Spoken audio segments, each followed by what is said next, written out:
He had been driving a taxi for more than 20 years, long enough to see the city grow, change, and reinvent itself.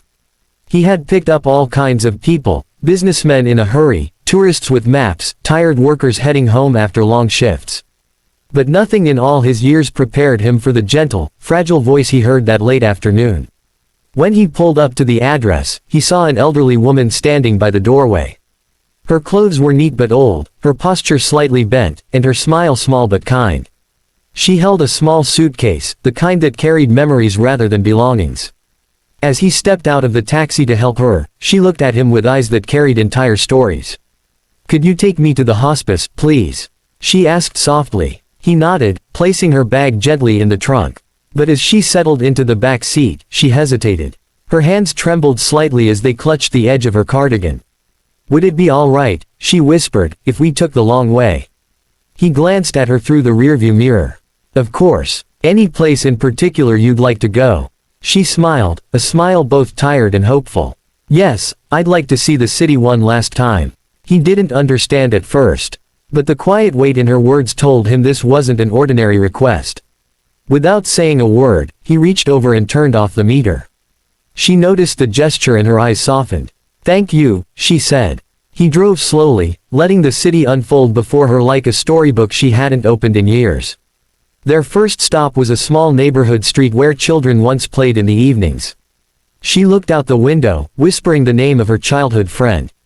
"This is where we used to race each other home," she said with a faint laugh. "I always lost." He smiled, listening without interrupting. The next place she asked to see was an old bakery. Its paint was fading, the sign cracked with age.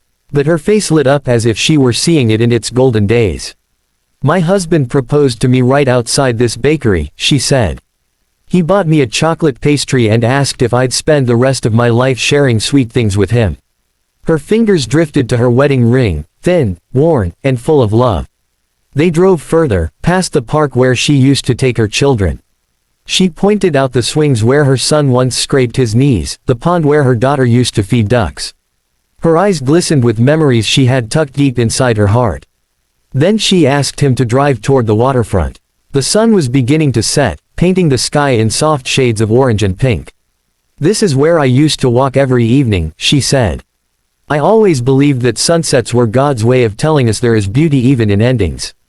Her voice trembled, not from sadness, but from the tender acceptance of a life lived fully, with love, loss, joy, and heartbreak. For nearly 2 hours, he drove her through the city, stopping wherever she pointed. Each place held a story, a memory, a piece of her life. And he listened, really listened, as she shared moments that had shaped her existence. Not once did he rush her. Not once did he glance at the clock. He understood that every minute mattered to her. Every stop was a goodbye. Every memory was a farewell. As they approached the hospice, she finally sighed softly, as though releasing the weight she had been carrying for years. "Thank you," she whispered again. "You gave me something today I didn't think I would have, one last perfect day." He helped her out of the taxi, carried her bag, and watched as the nurses greeted her gently. She walked slowly, turning back one last time to give him a small wave, a wave filled with gratitude deeper than words could ever express. He drove home that night in silence. His heart felt full yet heavy. He didn't know who she was, but he felt honored to have shared those final moments with her. He didn't tell anyone about the ride. It felt sacred, something meant only for the two of them. The next morning, as he prepared for another day of work, he thought about her again. He wondered if she was comfortable, if she was in pain, if she had anyone visiting her. But he never expected what happened next. Later that afternoon, as he waited in line for a cup of coffee, a young woman approached him hesitantly. "Excuse me," she said, "are you the taxi driver who drove my mother yesterday?" He blinked in surprise. "Your mother?" She nodded, tears gathering in her eyes. "She passed away last night." He lowered his head, a deep ache spreading through his chest. "I'm so sorry." The woman wiped her eyes and continued, "Before she went, she told us about a taxi driver who turned off the meter and drove her to all the places she loved. She said you gave her the most beautiful gift, her last perfect day."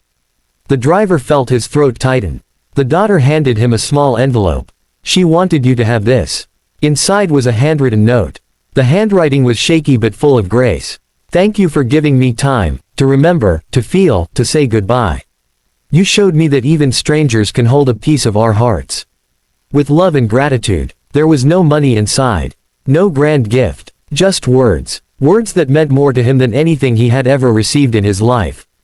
The daughter placed a hand over her heart. She talked about you as if she had known you forever. You gave her peace, sir. You gave her dignity. You gave her closure. He felt tears sting his eyes. He nodded, unable to speak. When she left, he sat quietly in his taxi, holding the note to his chest. He didn't cry loudly. He didn't break down. But tears slipped down his face, tears of humility, love, and the deep realization that sometimes the smallest kindness can echo into someone's final moments.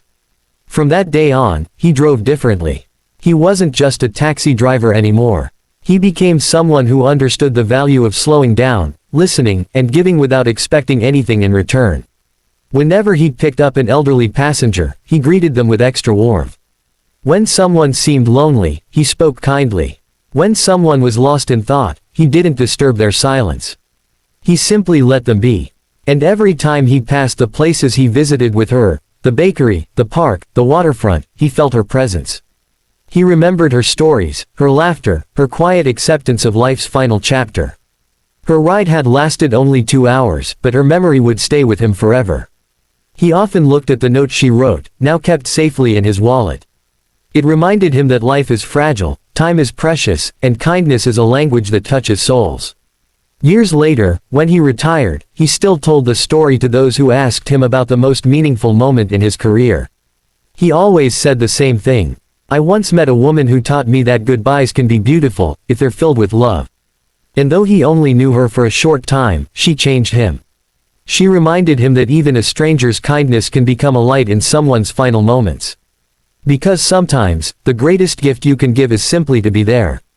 To listen, to care, to share a journey that someone will carry into eternity. He never forgot her, and her family never forgot him. One small act of compassion became a legacy of love.